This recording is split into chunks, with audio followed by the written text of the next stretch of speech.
time you put in a building, it unlocks a new profession.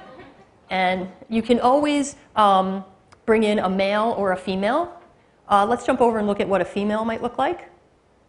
So let's take a look at some of her different types of outfits. And you'll see, we're just going to get you a quick look. I could spend a really long time in here. This is, for me, the start of where storytelling takes place. And I love bringing in the different characters and customizing them. And I could spend way more time than we're allowed to. But let's show off just a bunch of characters while I'm talking. This is the beginning of storytelling. There's a lot of customization involved. And you'll see there's a huge number of outfits. They're all made with loving care to look handmade and really medieval and help you tell your story. And you can customize them. Let's take a look at what customizing an outfit would look like. Okay, so let's go on into here. And you'll see what we've done with the customization is we've given you still the powerful Creative Sim tools that you're used to, but we've controlled it so that the end result is still going to look medieval. You're not going to accidentally turn your Sim's outfit into something that looks out of place. But you can have very dramatic effects on it. You can have someone look evil or nice just by how you pick the colors for their outfit. We can spend a lot of time in that, but we won't. Let's close out of that. I want to show you at least what the hair panel looks like and change of hair. Again, we've worked a lot on making a lot of medieval hairstyles and hats for men and women. Cool. Let's go to crafting the personality. For me, that's another really important part of the storytelling. What kind of character do I want this to be? Start by naming them, and we make some suggestions, or you can name them yourself. And let's go into the traits. You're going to pick 2 traits for your Sim. And you can scroll down the list there and you'll see there's a very wide array of them. I have a certain story in my mind that I plan to tell with this wizard. So I think that the traits I would like to pick are eloquent and evil. And there they are. And now we have a brand new thing, which is a fatal flaw. You have to pick one. And these are traits that are actually going to make it harder for your Sim to be successful. They might be a drunk. They might be a gambler. They might have all kinds of problems. Let's pick one that's not going to stop me from being powerful in my next action. Cruel would be perfect. Let's go with a drunkard. Doesn't matter to me. Cruel is fine. Go with cruel. I love that icon. Okay, close that up. Cruel is perfect for the story I want to tell. Let's jump back into the out of Creative Sim with my new cruel wizard. Okay, we're going to be back in kingdom mode, and now we're going to get to quests. Quests are a really important part of this game. I was in one before. I was playing the monarch, working with his life, developing his relationships, having him lose at sword fights. Now I'm going to get to play whoever I want next. I could choose the monarch, I could choose the wizard, or the bard, or the spy. From quest to quest, you get to pick which hero Sims you want to be controlling. There's a lot of different quests, and which ones are available depends on which characters you have in the game and how your kingdom is doing in terms of those aspects that we showed you. Let's pick the one, The Witch is Back. This is a great example of how we approach quests.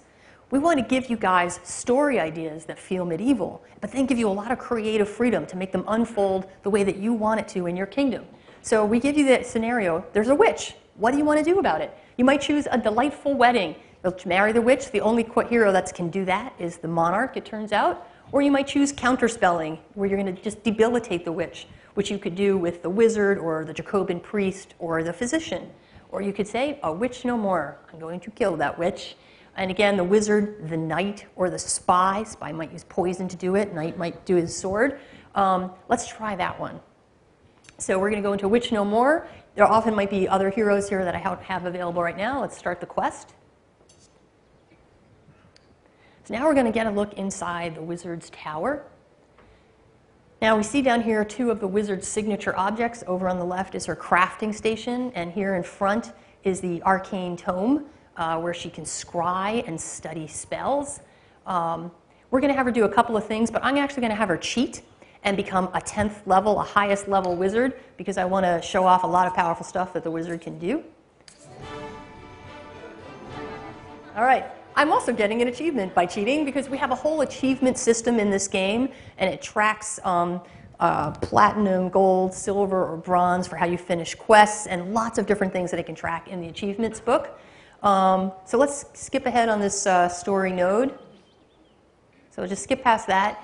And so we're in our following of the quest. We can see that usually this will tell us what's the next step you need to do if what you want to be doing is moving the quest along. And the answer is scry. So let's have her go and scry, which means using that magic ball, in case you didn't all know what scrying was.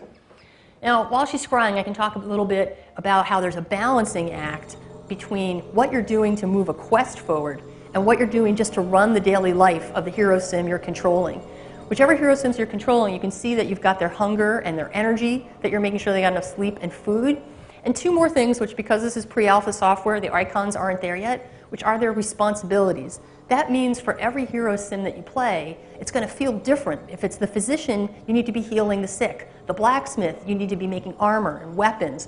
If it's the wizard, you need to be scrying, learning new spells, or gathering plants that you're going to make potions. So each hero sim has different responsibilities that you can complete throughout the day to get rewards, or negative things happen if you don't complete their responsibilities. All right, let's finish up with the scrying. Have her hurry up. And you see she's gaining a lot of experience for this, which will help her level up as a wizard, although I've already cheated, taking care of that. And we would see a scene about some horrible stuff happening. Another thing that's not in yet because it's pre-alpha. There's an evil witch going on that we want to do something about. And we can see that this little icon down here that reminds us about the next quest node will tell us that we're going to head up to the throne room. We're going to talk to the monarch about that. Before we do that, since we know there's a nasty witch on the loose, why don't we learn a spell that might help us? Now you guys are going to learn about the magic system. There's a lot of different spells that your wizards can learn. Let's pick one. We're going to do Magic Arrow. Now I'm going to need your help.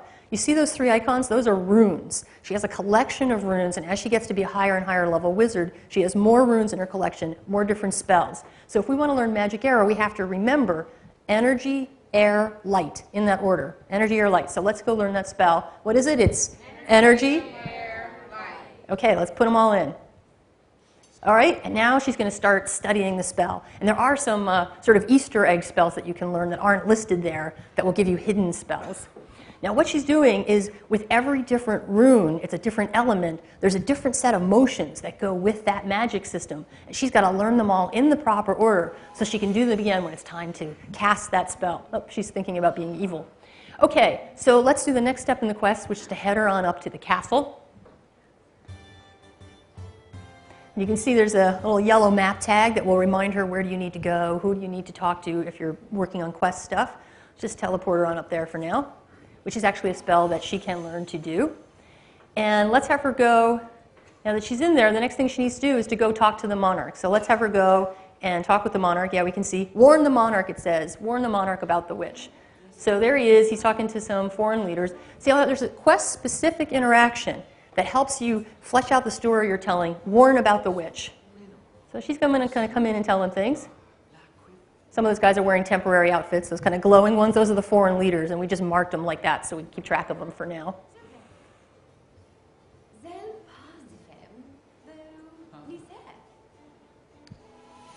Okay, the fool. He did not believe the witch. I can't believe this. I'm going to have to go warn other people to get support to deal with this witch. Well, that's pretty annoying, and I don't think we're going to put up with that. In fact, that reminds me, let's go into buy mode.